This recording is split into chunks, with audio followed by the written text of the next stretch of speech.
수치가 아무리 정상이어도 내가 뭔가 몸이 좀 좋지 않다, 체력이 떨어진다, 좀 문제가 있다.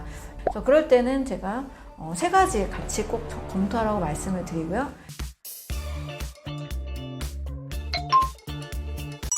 몸이 안 좋은데 병원에선 정상이라면 어떡하죠? 네, 내 몸 상태가 안 좋다는 것은 뭔가 어디인가에서 수치로 발견은 되지 않으나 내 몸의 신진대사에서는 어딘가 문제가 있다라고 볼 수 있습니다. 여러분 잘 생각해 보시면요. 병원에서 어떤 검사 기구가 만들어진 것이 그렇게 오래된 역사가 아닙니다. 그러면 그 옛날 사람들은 수치 하나도 안 맞추고 모든 잘 모른 채 뭐가 생겨났는지 뭐가 사라졌는지 수치가 안 맞는지 이런 걸 모른 채 병원의 어떤 수치를 모르고도 건강하게 삶을 살았던 분들도 많이 계시잖아요. 또 자연의 동물들도 그런 수치 검사를 집에서 기르는 애완동물 외에는 잘 하지 않습니다. 네, 이 자연과 이 생명체는 조화롭게 건강한 삶을 잘 살아가도록 이렇게 구성이 되어 있습니다. 그런데 수치가 모든 것이 아니라는 것은 우리가 좀 병을 경험해 보신 분들, 또 몸을 좀 관찰해 보신 분들은 잘 알 겁니다. 수치가 아무리 정상이어도 내가 뭔가 몸이 좀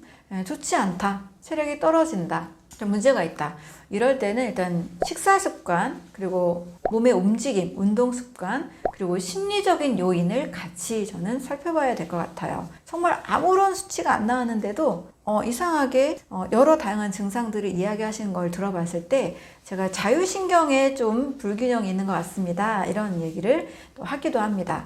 근데 실제 굉장한 스트레스로 어떤 강박, 어떤 압박감, 굉장히 큰 어떤 충격을 준 사건, 어떤 대상, 그걸로 인해서 정말 힘들었다는 얘기를 많이 하시거든요. 우리 신경은 또 보이지도 않잖아요. 그런 건 또 MRI, CT, 혈액검사, 조직검사 해도 잘 보이지 않습니다. 나는 너무 몸이 아픈데 병원 가면 아무 이상이 없대요. 이런 경우는 자율신경 실조, 이런 것도 좀 확인을 해볼 수가 있고요. 원인에는 분명히 어떤 충격적인 심리적인 고통을 받았던 사건이나 대상이 있을 수 있습니다. 그래서 그럴 때는 제가 세 가지 같이 꼭 검토하라고 말씀을 드리고요. 소화가 잘 되는 식사, 또 몸의 움직임, 또 마음의 긍정적인 상태, 이게 같이 병행이 돼야만 내 몸이 다시 회복될 수가 있습니다. 모든 기계가 우리 몸을 다 알 수가 없죠. 우리는 기계를 초월하는 더 초과학적인 존재라고 저는 보고 있습니다. 그래서 우리를 기계에 맞추지 마시고 공통적인 건강한 사람들의 습관을 좀 보시고 내가 어떤 부분에서 조금 부족함이 있는지 이런 것들을 좀 더 점검하시는 것이 더 나를 빠르게 건강하게 만들 수 있는 방법입니다.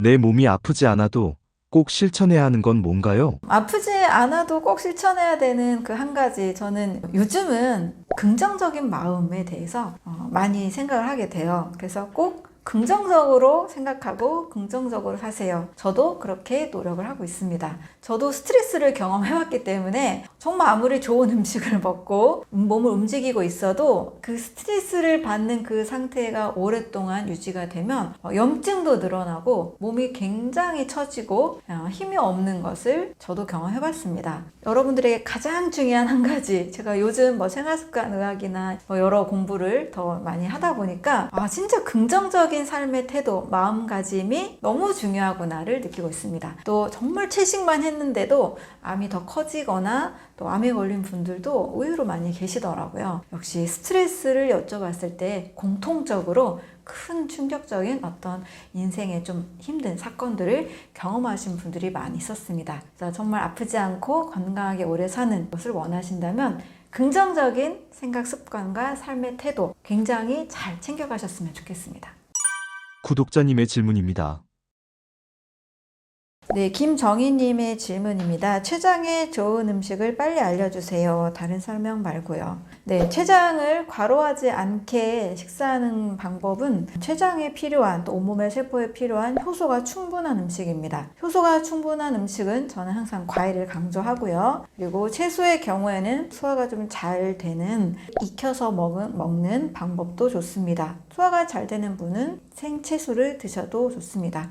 췌장에 좋은 음식, 췌장세포를 회복시키는 영양소가 충분한 과일과 채소를 드시면 되겠습니다. 구독자님의 질문입니다.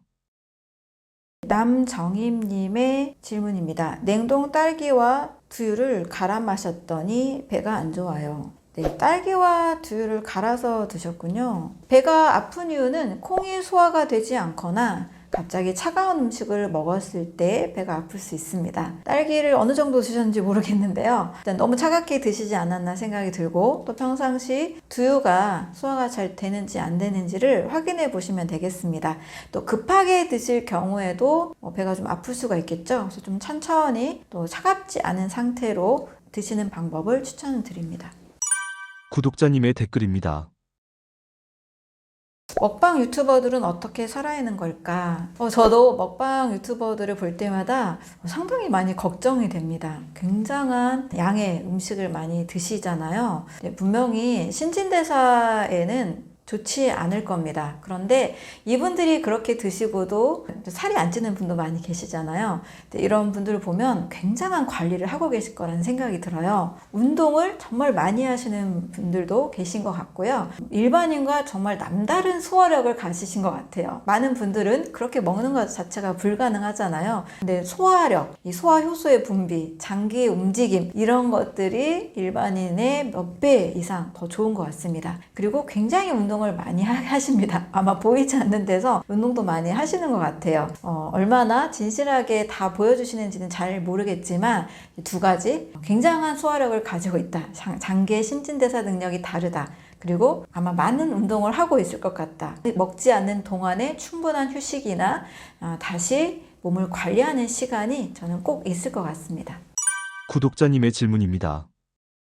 굳이 과일을 먹어야 하나요? 그냥 종합 비타민과 섬유소 많은 야채를 먹는 게 나을 듯한데요. 굳이 과일을 너무 고통스러워서 먹기 싫은 분들, 꼭 과일을 구할 수 없는 분들은 이렇게 하셔도 무방하겠습니다. 네, 종합 비타민이 더 좋고 종합 비타민을 더 사랑하는 분들이라면 이렇게 하셔도 그분의 선택이니까 굳이 저도 말릴 수는 없겠는데요. 하지만 자연이 준 최고의 선물이 과일, 그리고 채소, 다양한 견과류, 식물 음식들이라고 볼 수 있는데요. 굳이 과일을 더 선호하지 않고 그래도 인간이 인위적으로 만들어낸 종합 비타민을 왜 굳이 선택해야 될까? 저도 좀 의문을 가지고 싶습니다. 물론 종합 비타민 나쁘다라고 보기보다는 먼저 1순위가 되는 우리 몸의 자연의 질서에 맞는 식사, 과일을 한 끼 정도, 또 하루에 하나 정도 드시는 것이 합성한 종합 비타민보다는 더 좋지 않을까. 비타민이 가지고 있지 않은 다양한 영양소를 더 가지고 있다. 저는 과일의 9대 영양소를 더 신뢰하는 편입니다.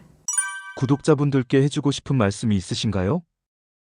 사람의 몸은 병에 걸리게 디자인되어 있지 않다. 저는 이 말을 너무나 좋아합니다.